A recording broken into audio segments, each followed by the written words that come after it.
혹시 무슨 뭘? 잠깐 설명드릴게요. 참이슬.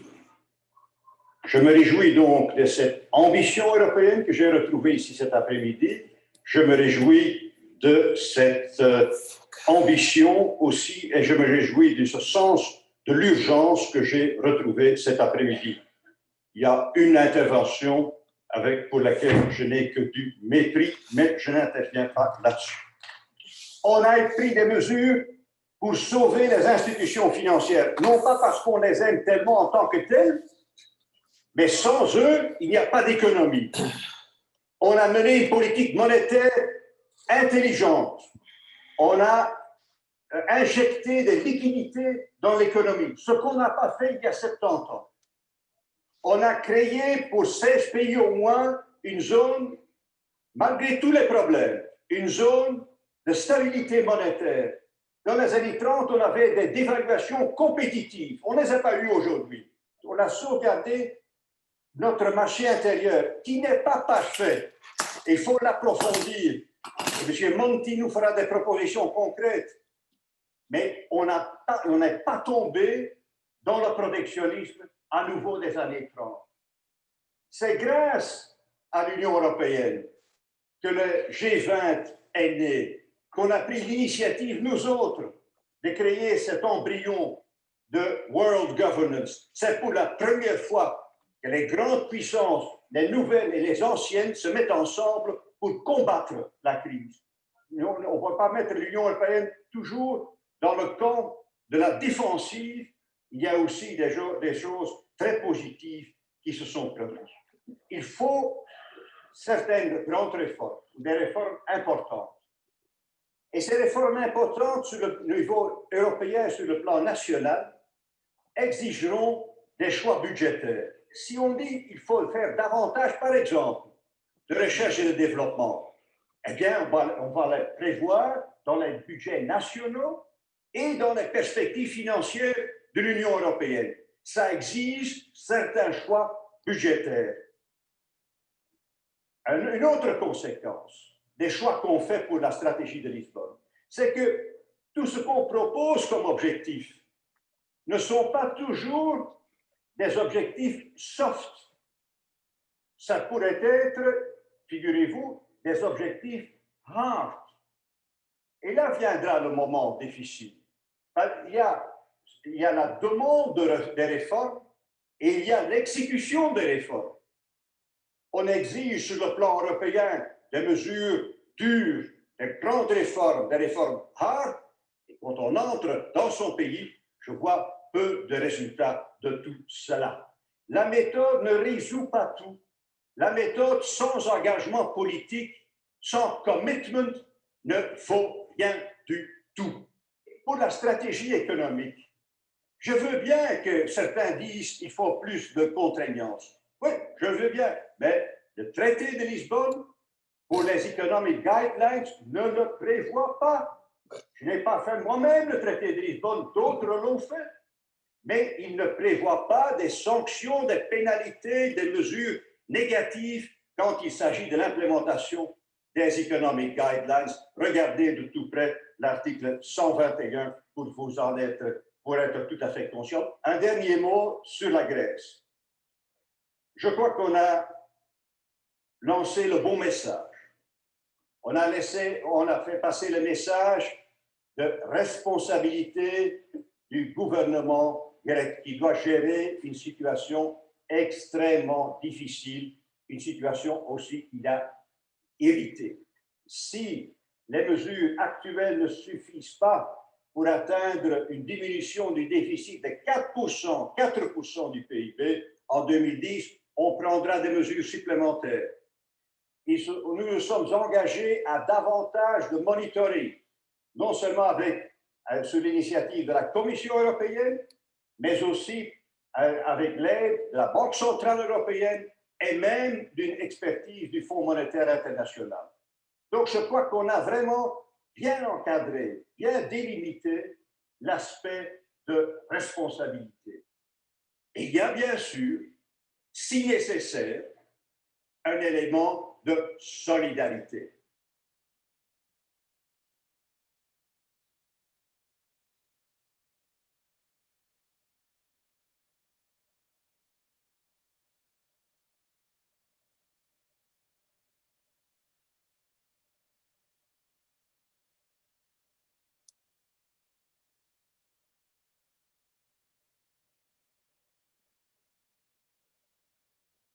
Wetter auch im deutsch-polnischen Verhältnis. Am 6. Dezember trifft Willy Brandt in Warschau ein. Jahrzehntelang galt die Bundesrepublik für das kommunistisch regierte Polen als Brutstätte des Revanchismus. Jetzt aber beginnt das Polen ein schwerer Gang.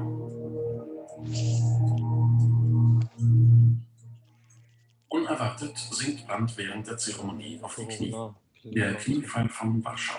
Das Bild geht um die Welt. War es eine spontane Geste oder vorher geplant? Hans-Jakob Stehle ist sich sicher.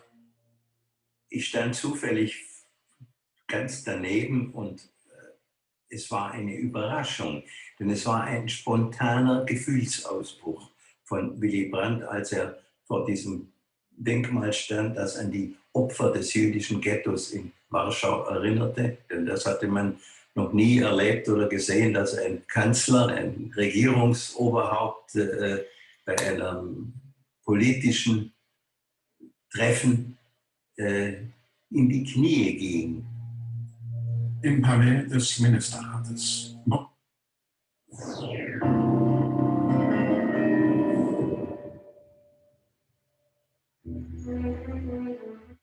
Tja.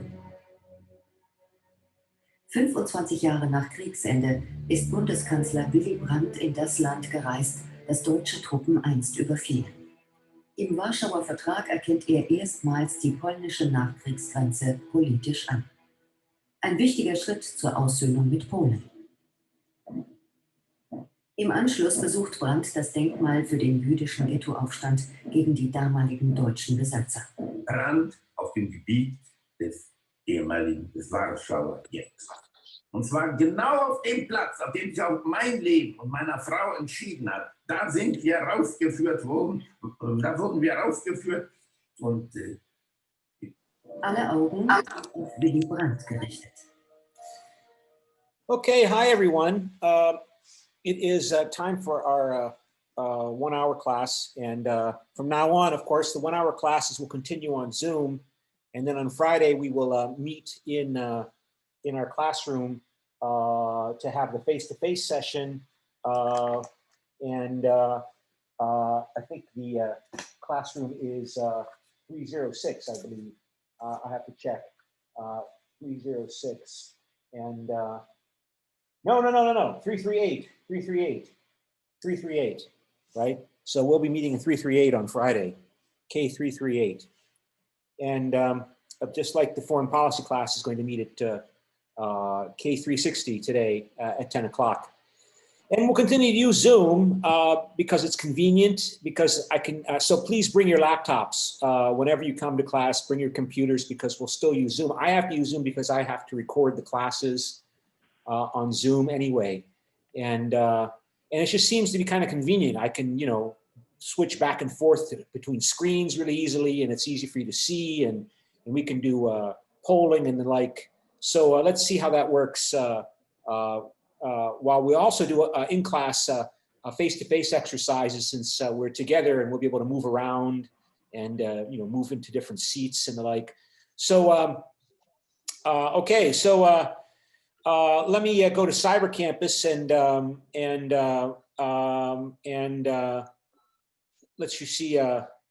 Let's see. I have to stop the share and I have to do the new share and share screen. Go to Cyber Campus. There we go. Cyber Campus. Okay. So go to it's logged me out already. So we go to log in, and I go to log in, and then I go to policymaking in the European Union, and you can see that I already posted the assignment for this week yesterday.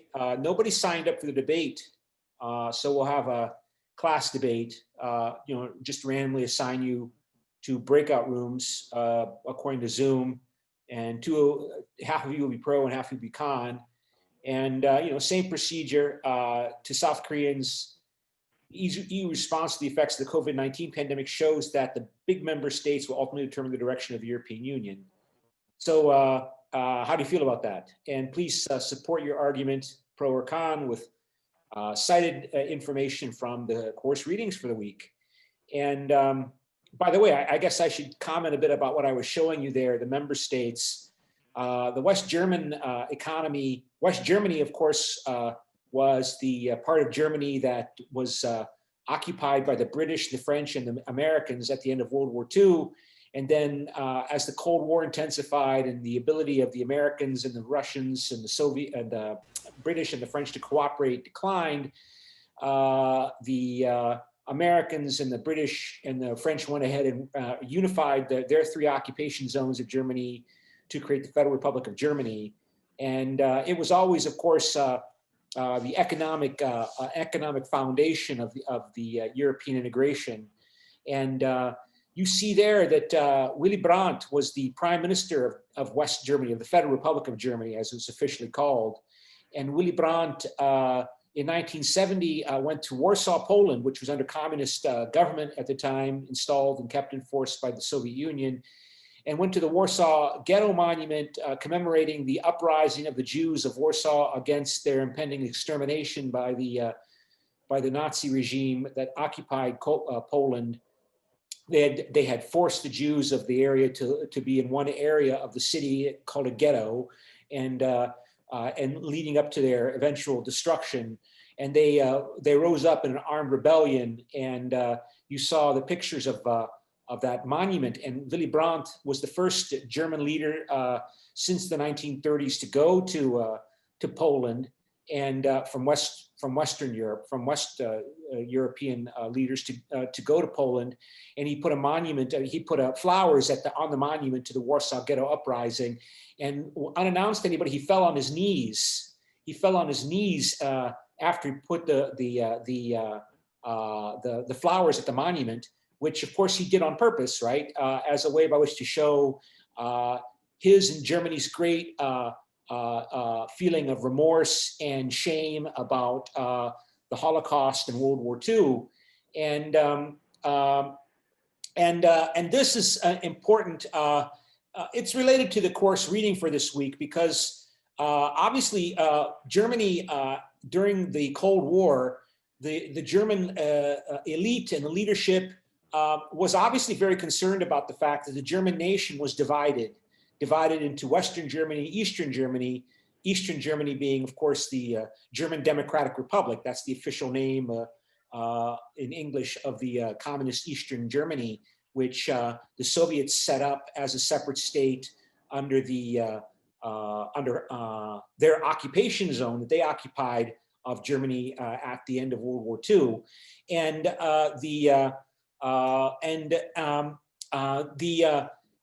later, of course, in 1989, is in about 50 years, 51 years, well, 41 years ago, 31 years ago, the Berlin Wall fell, and then 30 years ago, just a year later, in October 3rd, October 4th, 1990, West and East Germany formally reunited. And the point I wanted to make is that for the German member state of European Economic Community, as it was known at the time, the well-being and position of the East Germans and the maintenance of peace in Europe was obviously a critical concern for the West Germans. And because, of course, for a lot of reasons, they were concerned about the well-being of Germans in Eastern Germany, like how South Koreans are concerned about, the well-being of their co-nationals in North Korea, and some, of course, still have relatives living there. Also, because there are hundreds of thousands of NATO and Soviet soldiers in Germany facing each other, ready to fight a war. Possibly a nuclear war. And so if World War III were to begin in that area, Germany would be obliterated, would be destroyed. So the point is that the member states obviously have strong concerns that they use the European Union the European integration in order to achieve their objectives. And that's a theme in liberal intergovernmentalism, right? The liberal intergovernmentalism perspective of Andrew Moravcsik, which is described in the book as the dominant, not the dominant, but the predominant perspective and understanding of European integration, highlights how the ruling elites in liberal states of the European Union exploit at least in Western Europe, use the European integration and the institutions of European integration to achieve their national objectives, which, obviously Germany's national objectives, West Germany's national objectives during the Cold War were a little bit different from, say, Italy or France's national objectives, or Britain's national objectives when Britain was attempting to join the European Economic Community and finally did in 1973. And that's the perspective of that liberal intergovernmentalist perspective, right? That the European integration serves the pursuit of the national interest of the respective member states as the member states themselves define it, defining it within a liberal economic and political system of their countries. And of course, with their political and economic systems of Italy, France, West Germany, being always continuously and more in depth influenced by inter-European integration, so that the national interest is strongly influenced by the experiences and interests that are derived from European integration. But still, it makes sense to talk about, Germany using European Union to get what it wants, France using European Union to get what it wants, Britain using the European Union to get what it wants when it was in the European Union, and Italy and so on and so on and so on, or Poland using European Union to get what it wants when its government is questionable in terms of its commitment to liberal democracy, or Hungary also, its government being questionable, but they're all using the European Union to get what they want, collectively defined. And that seems to be the starting point for trying to understand the causal directions of how the European Union is evolving and changing, even in response to the COVID-19 pandemic, right? You see Germany, again, stepping up and taking the lead in providing funds and money. Okay, I should say they did that in the sovereign debt crisis 12 years ago. But again, relying even today with the COVID-19 pandemic, and the European Commission preparing to borrow hundreds of billions of euros on the financial markets to support the economic stimulus of the weaker economies in Europe, that they're relying upon Germany's excellent credit history and credit rating to make that possible, so that the interest rate that the European Union will have to pay is very low, almost non-existent, because Germany has stated, it is repeatedly shown under the ruling elite of Germany that it is committed to making European integration continue, that it needs European integration, that Germany cannot really thrive without European integration. Because, as I said, along with, it's roughly equal to China in terms of the amount of trade it engages in with the world, in terms of including the European Union fellow member states, like neighboring France and Poland, for example. Germany needs to make sure that the other countries of Europe are comfortable and continue to accept German exports and German investment. And if they're nervous about what Germany's ultimate intentions are in terms of using its economic resources for its own neo-colonial imperialist objectives, that's a big problem. That would be a big problem for Germany. So the way around that problem is European integration and the complexity of the European Union and the role of the Commission and the European Parliament and the European Council and the Council of Ministers and serving to alleviate or lessen concerns in some places that are suspicious in Europe about what German ultimate national intentions are, right? That economic integration is not some cloak for creating a European neo-colonial empire to do economically what they failed to do during World War II. That's been successfully avoided, and that's really an achievement. I mean, that is really an achievement. I don't think it's emphasized enough, right? In a lot of the reading that, for example, in another class I teach, European Politics and Society, the old textbook I used, the first chapter is on Germany and its impact on European Union. And they make the point that, you saw Willy Brandt kneeling there, falling on his knees in Poland, I mean, I haven't checked over the many years, but up to 20% of the population of what is Poland died. 20%. 1 in 5 were killed or murdered in World War II. 1 in 5, or died of starvation. If that includes the Soviet invasion and the occupation and their killing of thousands and thousands of people. And today, in 2020, or at least 2015, according to that textbook that I was using, you know, the Polish economy has been transformed by German investment. And again, I read the New York Times and I don't see any reports coming up about Polish people being nervous or anxiety ridden about German economic domination. I don't see it. Never. And why? How to explain that? Because the Poles somehow have to believe that European integration really puts a leash or control on Germany's ability to use its economic resources for political objectives, for imperialist objectives. Plus, there are other reasons as well. Also, I mean, Poland has got other problems with Russia, right? And you know, Russia's a problem. Russia's a bigger problem than Germany, and so the Poles need allies, and you know, Germany is a nice ally, and Poland's got interests in Ukraine and Belarus, and so does Russia. So yeah, I mean, they have motivated reasoning in a lot of different directions, but that's not enough to explain why the Poles don't worry too much about German economic investment in their country, right?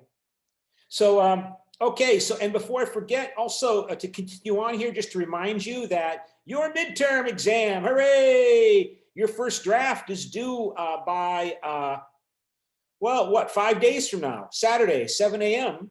And, you know, it should not be more than 500 words in length, not including the references and the footnotes and the titles. And that's just in terms of the text. Like with the paragraphs every week, no more than 10% of the paper should be quoted text. Make sure you use and cite information from at least 3 different chapters, from chapters 1 through 5 of the course textbook. Okay, you can do additional research, that's fine. You can do additional research, but make sure you cite the source of the information with an in-text source citation. And, you know, I haven't really talked too much about this. I mean, if I wanted to talk about, let me see if I can move this thing out of the way so I can see. Oh, I don't have it here. Just a second. If I wanted to show you the citation chart. Okay, so let me go here and then go back to resume, stop share, new share, share screen, and let's see. Okay, yeah, I mean, there's a lot of different ways to cite information. I really haven't gone into it here because, you know, there's limited time. I mean, there are formal ways by which you provide in-text source citation for information you use from another source. And they all have different formats. So, you know, some of the popular ones are the American Psychological Association format, or the Modern Language Association, or the Chicago Manual of Style, named after University of Chicago. And here, this little chart shows you you know, how you're supposed to provide an in-text citation and also how you're supposed to put your sources in a reference list at the end of your paragraph or essay, right? In terms of the format you're supposed to follow. And, you know, you can just type any of, you know, any of this into Google search engine, you know, and go like, so like this, if I go resume share, right? If I go here, and, you know, it's, so new share, and I go here, let me just to show you, right? If you go here, right, and resume share, and if I go here and I go, I mean, I'm trying to prepare something to send off to a journal that I'm going to send off in a few days, and they require I use the Chicago Manual of Style, 17th edition. So you type that in here, and you know, Purdue is a state university in the United States in Indiana. They have a website where all of the Writing Center has a website where all of the different citation formats are available.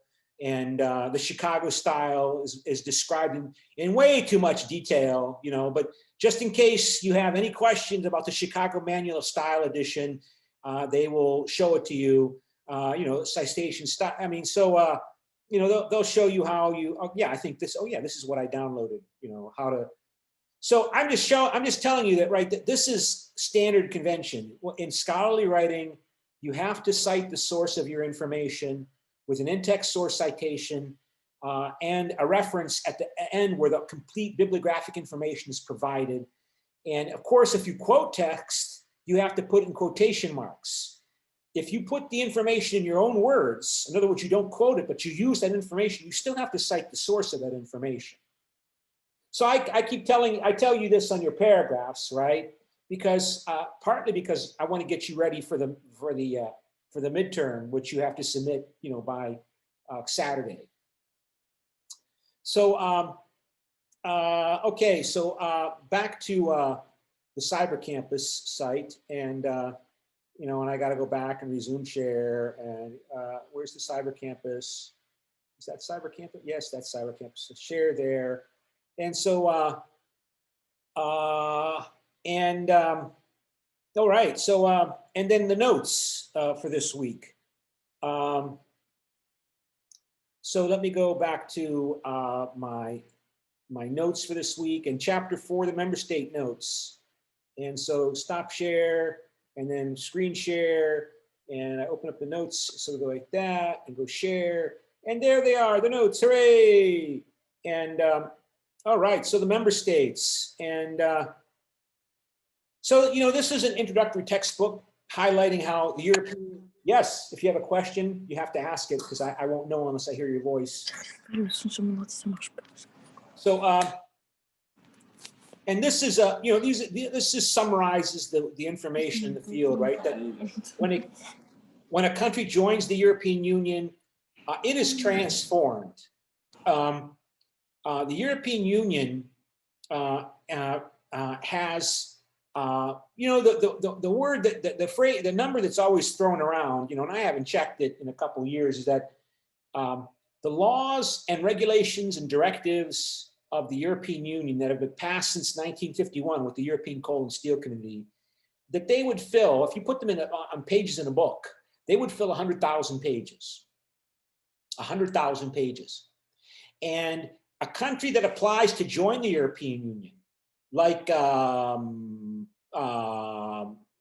Serbia today is trying to join the European Union, or Macedonia, they have to incorporate all of those 100,000 pages of directives and laws and regulations that the European Union has adopted over all of those years into their domestic legislation and domestic laws.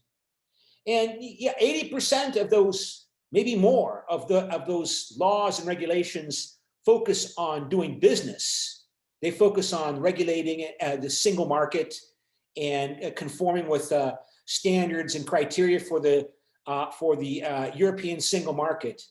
But still, they also include lots and lots and lots of other, and increasingly so, regarding education policy, cultural policy, foreign policy, and that's sensitive topic, and particularly sensitive topic, justice and home affairs, which includes asylum and refugee policy, right? How are you supposed to treat somebody if they come to your country and they say, I claim asylum, I'm coming from Afghanistan, and I belong to the Shia Muslim minority, the Hazara minority, and I had to flee Afghanistan because I was going to be killed by the Islamic State. And so how are you supposed to treat that person? You might say, oh, that person's not being honest. I suspect that person is basically just trying to get into Germany to find a job. Is that a bad thing? How are you supposed to treat that? How are you supposed to, what are the procedures for going through the process of determining whether or not that person should be given asylum policy? And the European Union is increasingly focused on that. So if you're a poor country like Macedonia, coming out of communist experience, or a poor country like Serbia compared to these rich countries in Western Europe, coming out of years of war with the breakup of Yugoslavia, to be told that, oh, you have to accommodate and support and spend money on refugees coming to Serbia from outside of Serbia, outside of the European Union, and you have to take care of them and hear their asylum claim. And a lot of people rebel. A lot of nationalistic people in Serbia, or not just in Serbia, in Greece, in Italy, and in Germany, in France, in Britain, really have a negative, hostile reaction to that. But you have to do it, even if you're a poor country, Macedonia, that doesn't have a lot of resources to begin with, and you have to devote resources, including time and energy, to those questions. And the French word for that 100,000, or that French term for the 100,000 pages of rules and regulations, is the acquis communautaire, which I guess I wonder how was that translated according? I've never done this before. If I go to Google Chrome translation, that term acquis communautaire is typically translated as the community patrimony. But in English, according to French, I want to be French language. I'm looking this up on French and English. They don't have a translation. It doesn't come up. When I look at this, the translation doesn't come up, which is interesting. I'm surprised to see that. There's not an English translation of that term, acquis communautaire. So, well, anyway, just to go on here. So, so this notion of Europeanization of countries when they apply to join and are in the European Union is a really complicated, fascinating topic. Right? Because it involves so many, I mean, for example, a country that's trying to join the European Union, they have to begin negotiations in 36 different areas of public policy, 36 public policy areas, foreign and public policy, mostly domestic policy, in negotiation with the European Commission to show that they're moving towards integrating or adopting this acquis communautaire. And it covers, like I just said, most of it covers the mechanics of running the single market, but they also includes cultural policy, policy on regulating media, policy on education, highly sensitive topics, right? Particularly if you come from a country where, there's a historic, I remember, like I told you, I was in Bulgaria for 15 years until 2009. And Bulgarians have a historic, stereotypically, culturally introduced notion that they don't like Turkey, and they don't like the Turkish state, and they don't like the Turkish legacy in Bulgaria, because they've been taught, for many generations now, that Bulgaria was a great country that was then conquered by the Ottoman Turks in the 15th century, and for 500 years they were under the 15th century, for 500 years they were under the Ottoman yoke, or ropstvo, which I think would translate as slavery, right? So for 500 years, Bulgaria was under the Ottoman slavery. And that they always fall back in explaining their problems in Bulgaria today that, well, we're not very effective and efficient workers because, we were part of the Ottoman Empire for 500 years. We were infected by Oriental, Asian laziness and decadence. I mean, they say that. I'm not saying that. They say those I've heard that from Bulgarians. And so one of the requirements of the European Union for joining the European Union is that they had to incorporate all of the requirements in the Council of Europe's human rights treaties. And so they had to have a half hour of news every week. I think, was it every week? Or maybe more often, in Turkish language on Bulgarian state television. And so I'd be sitting there in a restaurant, and and you would see on Bulgarian state television, on the TV in the restaurant where I'd be eating my dinner, and they would come on and they would start having a newsreader read the news in Turkish, and all the Bulgarians would go, ah, ah, no, no. I mean, they wouldn't get, I mean, it was funny, because, And this was the requirement. You have to be nice to your minorities. You have to try to integrate your minorities. You have to show your minorities they're not hated, because I mean, at least 10% of the population in Bulgaria is Muslim, and that 10% of the population is Muslim because of the Ottoman legacy, because of their being part of the Ottoman Empire for 500 years. So so that was one example of the sensitive, highly sensitive topics that are involved in this Europeanization. It's not just about money. It's about, how do you treat your minorities? And so, yeah, I mean, there's a lot of French terms here. When the Council of Ministers meet, everybody has a turn to speak.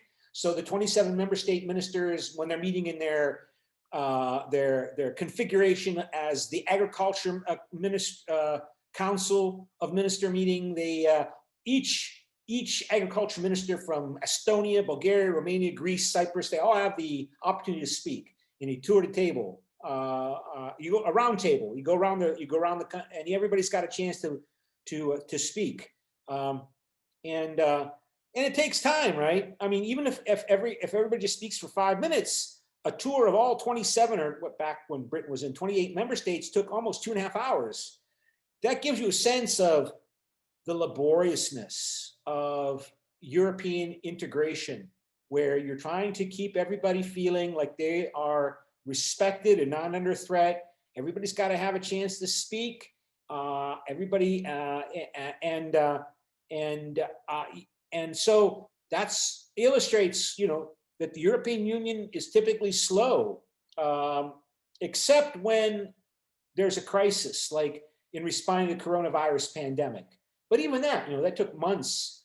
And since, of course, the big, powerful member states are the ones are the ones that are going to be coming up with the money, they had to agree more among themselves. I mean, to move quickly on that. So, so what determines the perspectives of these different countries on the European Union and Europeanization, supporting it, welcoming it, being hostile to it? And they highlight six different characteristics that determine the kind of behavior patterns that these member states show towards the European Union. The countries that originally started the formal process of European integration were the 6 member states of the European Coal and Steel Community, right? The Benelux countries, Belgium, Netherlands, and Luxembourg, France, West Germany, and Italy. And they tend to be the most supportive, although, you can make general statements like that, but even the Netherlands has, like the French, like the Germans, they've shown some Euroscepticist parties become more prominent, more influential, and those people that are radical, like Donald Trump or Nigel Farage, that make loud, bombastic, blunt, hostile statements. They get a lot of press coverage because they're entertaining, because they say shocking things, and the media, particularly the for-profit media, they want people to read their websites, click on their websites. And so if you have loud, bombastic leaders making shocking statements about European, they get a lot of press coverage. And they're, but they are, compared to the process of European integration being a process involving regulations and directives and details, and that's technical and complicated and slow and boring compared to Nigel Farage, calling Herman van Rompuy, as charismatic as a damp rag, it gets all this coverage, and but I mean, and then of course, don't want to make too much about this. I mean, the European Union then moved to 9 members of the European community when Britain and Ireland and Denmark joined, and then other countries joined through the 80s and 90s and in the 2000s. When I was your age, when I was a student, it was always described that the European Economic Community, was economically supported predominantly by Germany and France played the leading political role in the European Economic Community. And that was a legacy of World War II. It was a legacy of the Cold War, you know, with Germany still being divided and occupied. And that has since changed, right? 30 years later, or more than 30 years later, now that you're students, you see Germany playing a leading role in European integration under Angela Merkel in particular. Angela Merkel gets a lot of credit and still getting credit in the last 12, 13 years in providing leadership. You know, there's some hope. I mean, she said she's going to retire and she can't continue forever. And there was hope that you know, Emmanuel Macron, as the French president, will step up as the leader of a big country of the European Union. But he's got his own issues, and he's coming up for an election next year in 2021. And he's always worried about the Eurosceptic rally, National Rally Party under Marine Le Pen and her Eurosceptic perspective.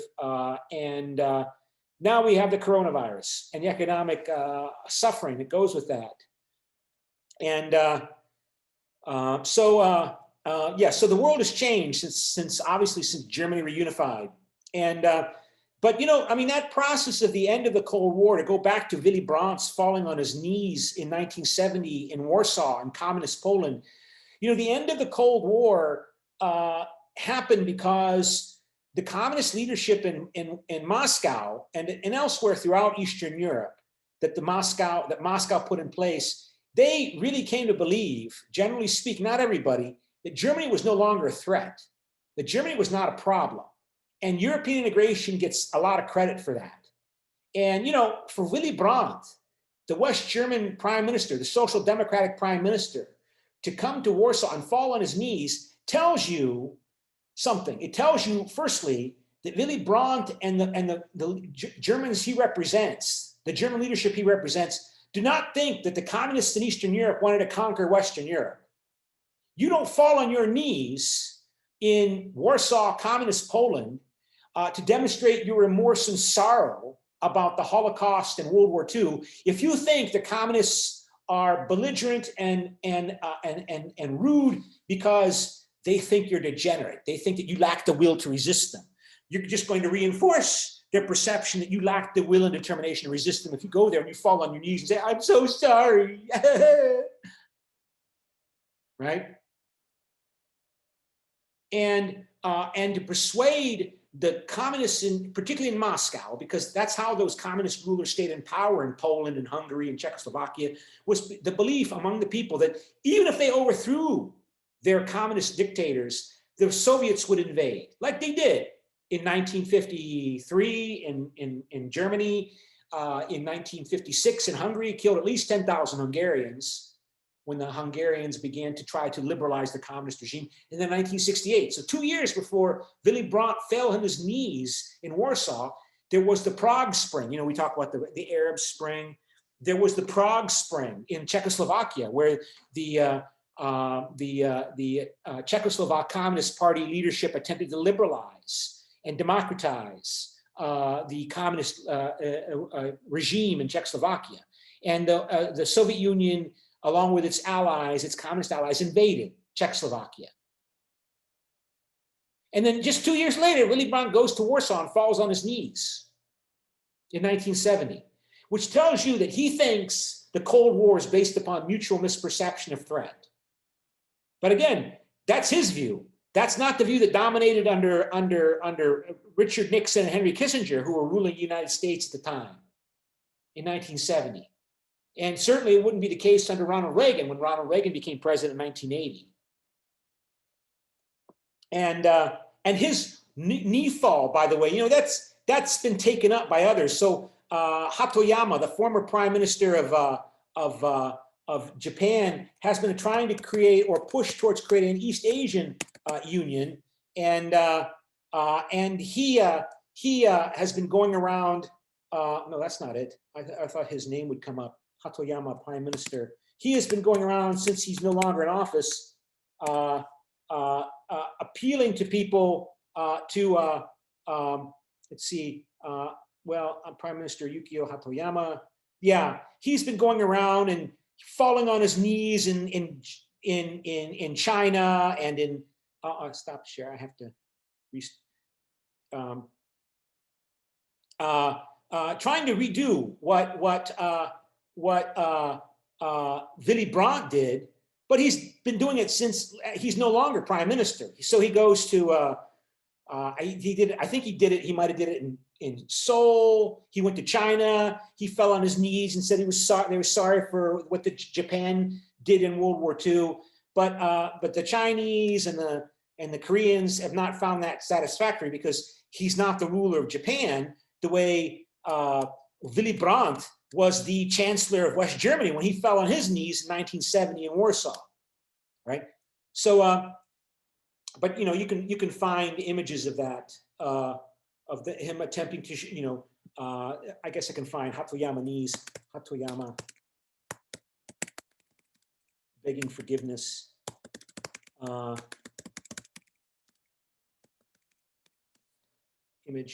Images. Got to put images here.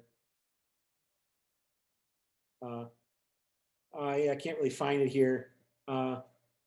Yeah, I have to look some other place where he's.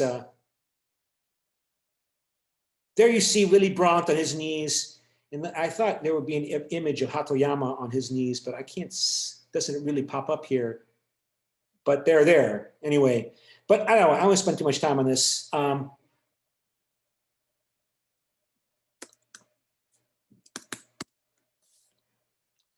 Yeah, I gotta find that. I have it somewhere else. I just don't have it here. Okay, well, onward to back to the notes. So share screen and back to the notes. So okay, you know, they emphasize, the textbook emphasizes that Italy, Belgium, Luxembourg, and Netherlands are the most strongly committed to the use of the community method in decision-making. And the community method means the ordinary legislative decision-making process, where the commission makes a proposal and then the Council of Ministers and the European Parliament participate as equals in amending and debating and approving or rejecting that proposal. So they're the strongest supporters of supranationalism, supposedly. But Netherlands is generally more Eurosceptic than the Belgians. So we have some Belgian students, I think, in our class, right? Belgium, you know, again, it tends to be more supportive of European community method. And that there's a lot of reasons for that, including the fact that obviously Belgium's a special case and a multi-ethnic state and so on. And the Dutch, of course, rejected the 2004 constitutional treaty, as did the French in 2004. Italy has been supportive, partly because Italians, my sense is that they are traditionally embarrassed by, more ashamed or embarrassed of the state of their political system compared to France or Germany. And they look to European integration to compensate and help improve the effectiveness of the Italian state. And that's important to note because the countries of Eastern Europe, at least among the strongest supporters of joining the European Union when I was there in the 2000s in Bulgaria, that was an argument that they were making, the advocates of joining the European Union. This will heal and repair Bulgaria. This will heal and repair my country, which has been so affected by 40 years of communism. And before that, the problems they had before communism under, you know, traditional weak governments with high levels of corruption. And the European integration was supposed to be a prescription medicine for not only improving the economy, but also improving the politics. And it's interesting, of course, you know, the book you're using was published a couple of years ago, which means it was probably written 3 years ago finished. And so I see in the media a lot of report about how Italy has performed pretty effectively in controlling the coronavirus in Italy. There were some missteps at the beginning. They were the first European country to be hit by the virus. And so they didn't really know what it was, but they've done a pretty good job of controlling it. And Roger Cohen, he's a commentator in the New York Times. I'm not saying he's correct, but he's been living in Italy, and he did get the coronavirus. And he said that Italy actually performed like it's a real nation state. There's a tradition of conflict between Northern Italians and Southern Italians. Northern Italians look down on Southern Italians, generally speaking. They view Southern Italians as backward country bumpkins, backward, corrupt people who are lazy and don't want to work hard and are parasitic on the hardworking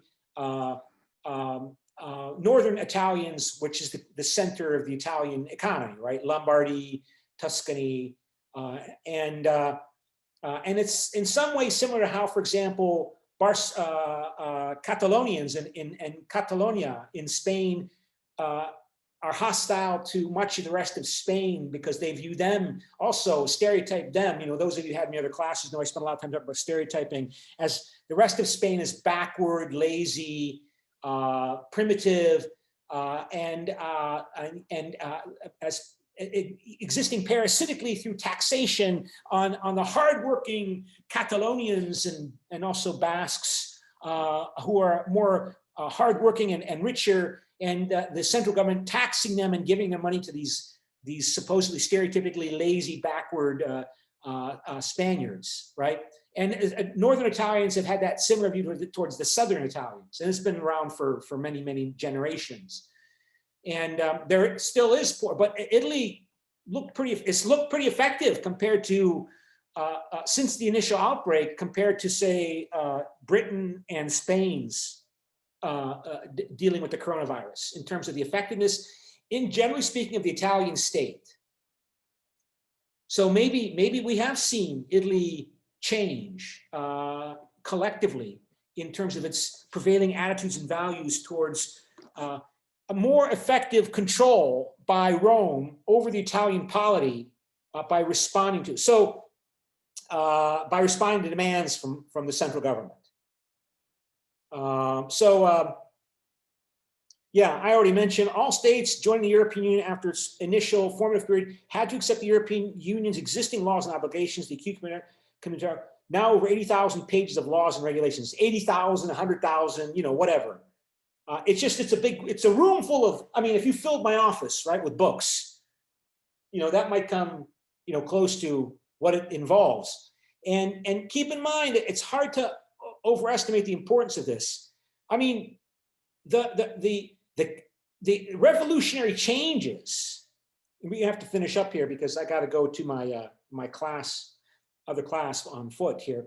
But the revolutionary changes confronting former communist countries like Poland, Bulgaria, Romania, you know, it's hard to overestimate that. The catastrophe, the cataclysm they faced, the shock they faced was greater than, say, on an economic level than the defeat of Germany in World War II or the defeat of Japan in World War II, right? Even under Nazi Germany or under imperial Japanese military rule, there were always banks and corporations that knew how you ran a capitalist system, right? In the communist countries of Poland, and they didn't know how to do that.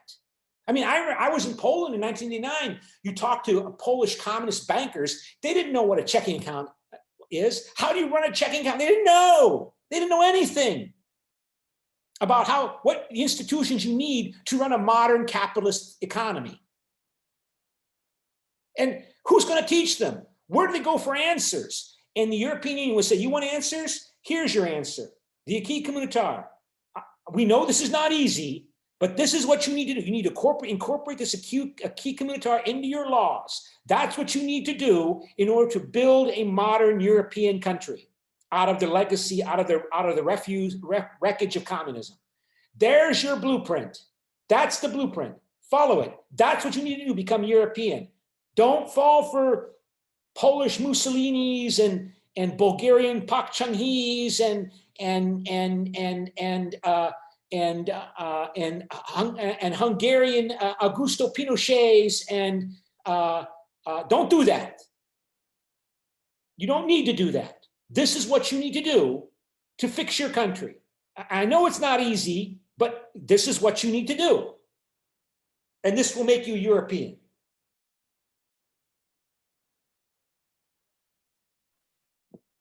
And that's nice to have that, right? Sir, real quick. Yeah. I still got the attendance, sir. Oh, thank you. Thank you. Cyber Campus, policy making, ready for attendance, ready. So we're already in week 6. Add smart attendance and start attendance, and your number is 724. 724 is your number.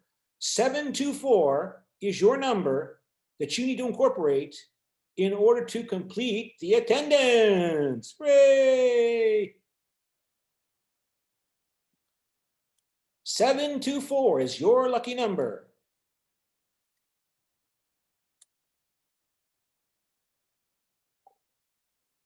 Okay. And